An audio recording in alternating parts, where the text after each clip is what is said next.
ஆதியாகமம் 50ஆம் அதிகாரம். அப்பொழுது யோசேப்பு தன் தகப்பனுடைய முகத்தின் மேல் விழுந்து அழுது அவனை முத்தம் செய்தான். பின்பு தன் தகப்பனுக்கு சுகந்த வர்க்கமிடும்படி யோசேப்பு தன் ஊழியக்காரராகிய வைத்தியருக்கு கட்டளையிட்டான். அப்படியே வைத்தியர் இஸ்ரவேலுக்கு சுகந்த வர்க்கமிட்டார்கள். சுகந்த வர்க்கமிட 40 நாள் செல்லும். அப்படியே அந்த நாட்கள் நிறைவேறின. எகிப்தியர் அவனுக்காக 70 நாள் துக்கம் கொண்டாடினார்கள்.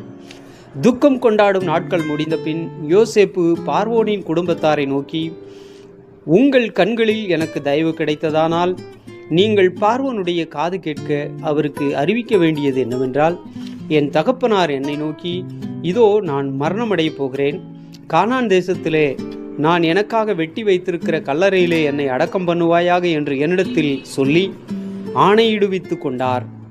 நான் அங்கே போய் என் தகப்பனை அடக்கம் பண்ணி வருவதற்கு உத்தரவு கொடுக்க வேண்டிக் கொள்ளுகிறேன் என்று சொல்லுங்கள் என்றான்.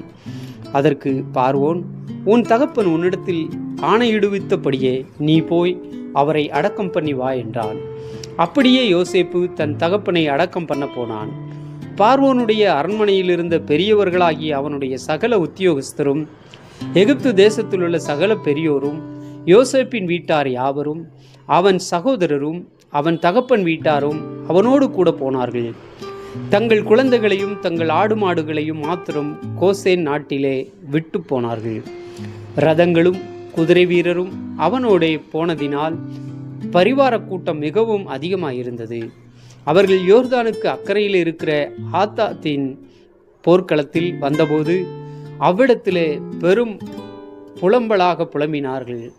அங்கே தன் தகப்பனுக்காக 7 நாள் துக்கம் கொண்டாடினான். ஆத்தாத்தின் களத்திலே துக்கம் கொண்டாடுகிறதை அத்தேசத்தின் குடிகளாகிய கானானியர் கண்டு, இது எகிப்தியருக்கு பெரிய துக்கம் கொண்டாடல் என்றார்கள். அதனால் யோர்தானுக்கு அப்பால் இருக்கிற அந்த ஸ்தலத்திற்கு ஆபேல் மிஸ்ராயிம் எனும் பேர் உண்டாயிற்று. யாக்கோபின் குமாரர் தங்களுக்கு கட்டளையிட்டிருந்தபடியே அவனை கானான் தேசத்துக்கு கொண்டு போய் ஆபிரகாம் மம்ரேக்கு எதிரே இருக்கிற மக்பேலா என்னும் நிலத்திலே தனக்கு சொந்த கல்லறை பூமியாக ஏத்தியனாகிய எப்பிரோனிடத்தில் வாங்கின நிலத்தில் உள்ள குகையிலே அவனை அடக்கம் பண்ணினார்கள். யோசேப்பு தன் தகப்பனை அடக்கம் பண்ணின பின்பு அவனும் அவன் சகோதரரும் அவனுடைய தகப்பனை அடக்கம் பண்ணுவதற்கு அவனோடு கூட போனவர்கள் யாவரும் எகிப்துக்கு திரும்பினார்கள். தங்கள் தகப்பன் மரணமடைந்ததை யோசேப்பின் சகோதரர் கண்டு, ஒருவேளை யோசேப்பு நம்மை பகைத்து நாம் அவனுக்கு செய்த எல்லா பொல்லாங்குக்காகவும் நமக்கு சரிகட்டுவான் என்று சொல்லி யோசேப்பினிடத்தில் ஆள் அனுப்பி, உம்முடைய சகோதரர் உமக்கு பொல்லாங்கு செய்திருந்தாலும் அவர்கள் செய்த துரோகத்தையும் பாதகத்தையும் நீர் தயவு செய்து மன்னிக்க வேண்டும் என்று உம்முடைய தகப்பனார் மரணமடையும் முன்னே உமக்கு சொல்லும்படி கட்டளையிட்டார். ஆகையால் உம்முடைய தகப்பனாருடைய தேவனுக்கு ஊழியக்காரராகி நாங்கள் செய்த துரோகத்தை மன்னிக்க வேண்டும் என்று அவனுக்கு சொன்னார்கள். அவர்கள் அதை யோசேப்புக்கு சொன்னபோது அவன் அழுதான். பின்பு அவனுடைய சகோதரரும் போய் அவனுக்கு முன்பாக தாழ விழுந்து, இதோ நாங்கள் உமக்கு அடிமைகள் என்றார்கள். யோசேப்பு அவர்களை நோக்கி, பயப்படாதிருங்கள், நான் தேவனா? நீங்கள் எனக்கு தீமை செய்ய நினைத்தீர்கள், தேவனோ இப்பொழுது நடந்து வருகிறபடியே வெகு ஜனங்களை உயிரோடே காக்கும்படிக்கு அதை நன்மையாக முடிய பண்ணினார். ஆதலால் பயப்படாதிருங்கள், நான் உங்களையும் உங்கள் குழந்தைகளையும் பராமரிப்பேன் என்று அவர்களுக்கு ஆறுதல் சொல்லி அவர்களுடைய பட்சமாய் பேசினான். யோசேப்பும் அவன் தகப்பன் குடும்பத்தாரும் எகிப்திலே குடியிருந்தார்கள். யோசேப்பு 110 வருஷம் உயிரோடு இருந்தான். யோசேப்பு எப்பிராயிமுக்கு பிறந்த 3ஆம் தலைமுறை பிள்ளைகளையும் கண்டான்.